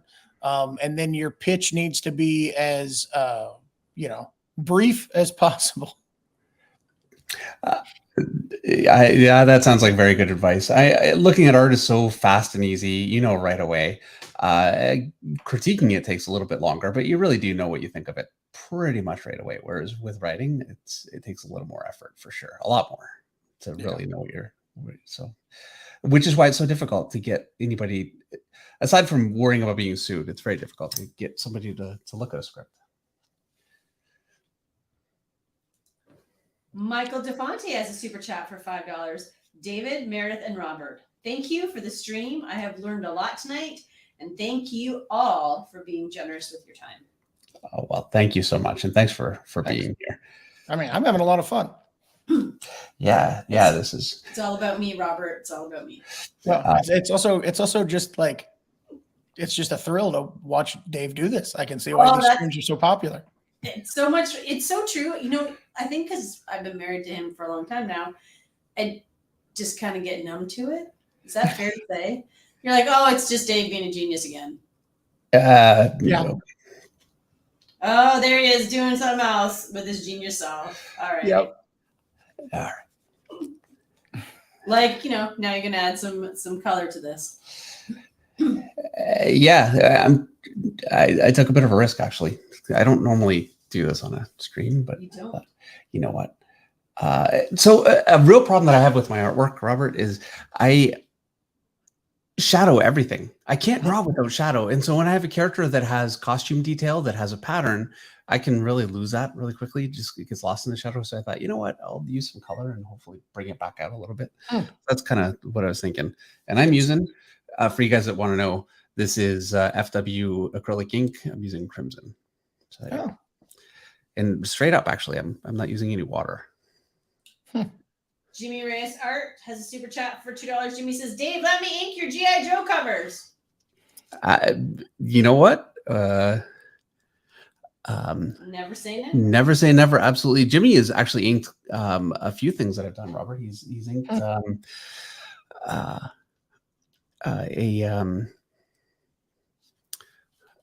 Power Rangers cover that I did, Wolverine. I did a cover for Billy Dan's Creator Own comic. Actually, my own Creator Own character, Blight. He inked the poster for that. He's very, very good. He's a great inker. So yeah, I appreciate it, Jimmy. Thank you. Very cool. Last Radius has a super chat for $5. Very cool Omni Man drawing. Has a Mark Texiera look and style to it. Oh man, well, thank you very much. I appreciate it. Yeah, I'm a huge fan of Mark Texiera. All of his stuff. He's a great painter too. Also, you know, I talked to him. I think the last time was about 10 years ago, where I really got to talk to him, and I wasn't. I go back and forth with painting. I love it, and then I kind of move on because I'm too busy and I forget. And so I think when I talked to him, I wasn't thinking about painting. I didn't ask. Next time I see him. All right. I do have a few of his Ghost Rider pages. I'll reveal that. Oh, that's awesome. Yeah, that's his most classic work. I mean, I don't want to just say his best work because he's got so much great stuff. I love his Wolverine stuff. He did a run shortly after Mark Silvestri, but it definitely the work he's most known for. All right, I have a super chat from Jim Klein for $20. Jim says, Meredith, thanks for joining the stream and handling all these super chats. Miss Meredith rocks. Thank you, Jim. Robert, could you speak on your reaction to how well the Walking Dead games from Telltale were received? Lee and Clementine's story was so powerful. Yeah, I mean, it was extremely flattering and like really frustrating, like how they like flattering in that they took such a huge level of care into doing those games and like existing within the Walking Dead world and telling stories within the Walking Dead world, but super frustrating in that it was so good it sometimes it overshadowed what I was doing. But I mean, I thought that was the greatest thing in the world because I always tried to, like, the whole goal with The Walking Dead was to make sure that everything had its own flavor and its own taste so that it wasn't like when Walking Dead got popular, when the show got made and everything, I really wanted to avoid what you had with Star Wars, where it was like, okay, that novel doesn't count and this video game doesn't matter. And the Yeah. movies are really the most important thing and everything else is just kind of secondary. I wanted to have this overall feel of like, if you play the Walking Dead Telltale game and that's the only time you've experienced the Walking Dead, well, then you've experienced the Walking Dead. Like that experience is real. It's got its own main characters. It's got its own narrative. And they really like made that true. Like they made that goal actually happen for me. So when we did Walking Dead novels, I tried to make those as standalone as possible. The TV show with the introduction of Daryl Dixon and all that stuff, like kind of made it its own separate piece. Having Lee and Clementine like stand on their own and be its own corner of the Walking Dead that was all by itself was amazing. So it was one of the greatest experiences in the whole wild Walking Dead ride that I experienced was that Telltale game. Yeah, I did a Walking Dead cover with Clementine, and that was one of my absolute favorites, just because I played all of that stuff, and I was a very big fan. So I got to draw Daryl Dixon on a cover. I've actually got that behind me. You can't see it because I saw it when we were talking before. Okay. Yeah, it's funny. You've touched every corner of the overall Walking Dead universe. Not yet. Because I still haven't drawn Negan. I still haven't. There's so much to come. Oh my gosh, you haven't drawn? Yeah, because we haven't gotten there, but it's coming. Don't worry. But I just mean you've done the show, you've done the comic, you've done Clementine, you've done, Yeah. All right, Caden Sketch has a super chat for $5. Caden wants to know, Robert, who would win in a wizard duel between Alan Moore and Grant Morrison? This is a question. Oh no! Yeah, I mean, I can't pick one because then the other one's going to put a curse on me. Yeah. I mean, Grant Morrison didn't write Watchmen. That's my answer. Well, he did write Arkham Asylum. Sure. Okay, well, I think that's a great book. Is Arkham Asylum Watchmen? Okay, fine, but still, it's pretty awesome. Michael DeFonte has a super chat for $5. Robert, do you ever read anything from publishers like Fantagraphics or Draw and Quarterly, or do you prefer to read more mainstream works? I mean, I guess I prefer to read more mainstream works, but I've read Blankets. I don't know if you named some Fantagraphics or Drawn and Quarterly books. I bought, is it Chester Brown that did that book Paying for It? Neither of us know, to be totally honest with you. Yeah, I know. I mean, I do like that stuff. The slice of life, like true independent comics. Gosh, I can't think of a more recent Fantagraphics book though. Did Fantagraphics publish Barry Windsor Smith's Monster? I think they did. I bought that. That counts, right? Yep. But yeah, I mean, I guess I do prefer more, mainstream stuff. But I do like and read a lot of the bigger, things that come out of both of those publishers that people talk about. I always pick them up and check them out. Yeah, you have a non-mainstream sensibility for a very mainstream writer. I mean, you've worked on so many mainstream things, X-Men for Marvel and Invincible, but Walking Dead as a creator, or Battle Pope. I mean, you had to be weird with Battle Pope, like just as a concept. It's great, but that's a tough sell. Yeah. I don't know. Is it a tough sell? Battle Pope? Who doesn't want to see a battling Pope? Yeah, well, what do I know? There you go. Dan Castelli says for $4.99, Robert, this sounds like a fun challenge. If you were asked to write a new Superman film, how would you make it exciting and new? I feel like singing the Love Boat theme song at that point, except we get, copyright strike. Yeah, if I were to, if I were to write, so as boring as I think Superman is, I think the worst thing you could do is try to do like a violent, mature,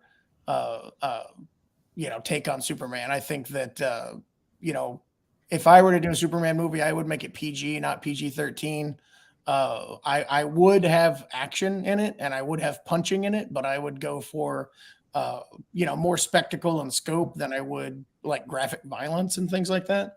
And also, there's like fun stuff to be had with like Clark Kent and things like that. I would try to come up with as much non-Superman stuff that could be interesting as possible. But I think just like huge spectacle, but in a very lighthearted, kid-friendly kind of way would be the way to go. Yeah, I agree. I personally love Superman. Yeah. But he's the most kid-friendly. He is the most kid-friendly superhero out there. I like to draw him too, but I would never want to draw like a superhero comic because I know I would be doing an absolute disservice to superhero or to Superman fan. It would be a crime what I would do with that book because I can't draw light. So I would never do it. Poor Shadow Superman. We caught up. And I am almost done. A little bit more of the cape. And what time is it? 8:46. Look at that. We're getting in under the wire here. All right. I caught up. Woohoo. Look at me go. You got them all, Robert. You were a prince. Yeah, I could tell in my rambling answers you were like, oh, Robert, can you just talk less? Oh my God, I got to get through these questions. You know what the thing is, though? That's what the stream is about. It is my job to keep us on track. But everybody who tunes in, and David and myself included, love to hear about people's experiences and life. And you're I don't know, one of the biggest comic book writers to make it into like one of. Well, I'm the only person I can think of, like Frank Miller, right? Like I don't. Robert has a bigger, you know what I'm saying? Like, look. I don't want to offend anybody. I feel awful. By the way, did you notice that Robert has a little Finch flock pin on his, just to completely, did you notice that? Did you do that, Robert? What are we talking about? Look at Robert's screen. He's got like a little Finch flock in the corner. Did you do that or did Hold Robert on. Do I? On my computer, it's doing that. Really? Yeah. It's not on mine. Wow. I'm going to say I did that. Sure. I'm part of the Robert block. I love you guys. Totally take credit for it, Robert. Take credit. This is my YouTube channel. You'd really think I'd know what I've got on the screen. You know. So anyway, I'm just going to talk about how much I hate Superman for the rest of this thing. No. Oh, I'm done. I'm not going to do that to you. Okay, here we go. I'm done. I can't see the chat window where I'm at. So every time I say I hate Superman, are people getting mad? No, they're not actually. We have a very good chat. We really do. Yeah, everybody's got a pretty good sense of humor around here. Nobody's offended. Well, then I'll stop because that's no fun. That's no fun unless people are mad. All right, let me sign this, and I am done. And a little That is 8:48. It's pretty good, Dave. You know. Thank you. That was so much fun. That was an absolute blast. I had a great time with that. So yeah, thank you very, very much. For giving us 2 hours of your night. Yes, absolutely. And being so generous with answering our questions and all the questions from the chat. And thank you, all of you guys, for showing up and making this such a great stream. We couldn't have done it without you, as always. So yeah, good night, everybody. And we'll see you soon. Before I go, I have a review stream, an art review stream coming up. I have been talking to Robert Marzullo about that. Is he still talking to you? He's still talking to me, believe it or not. So that's going to be coming up really soon. I don't actually have a firm date yet. My fault. It's just a lot going on, but it's going to be very, very soon. And we're very close to setting a date. So that's coming up soon. And as soon as we have a date set, I'll have something on the YouTube channel so you can submit your artwork and get reserved for that. So yeah, thank you, everyone. And before we sign off, I'm sorry, because of the performance of Renfield, I have to come in and say that Fast X is available on Peacock from Universal. It is directed by Louis Leterrier. Comes in for the 10th installment. Jason Momoa is the villain. Vin Diesel, as always, kicking butt as Dominic Toretto. Please check it out. I'd really appreciate it. Thank you. That is awesome. Well, thank you so much for that. Yeah, definitely check that out. And thank you. Thanks, Robert, for coming on. So This was great. yeah, absolutely. This is a lot of fun. Anytime you have nothing else to do with tonight, you just give us a call. I'm back next week. All right. Just Good don't night, troll everyone. Superman. Yeah. There you go, Superman next week. Thanks, right. everybody. All right. Good night, everyone. Bye.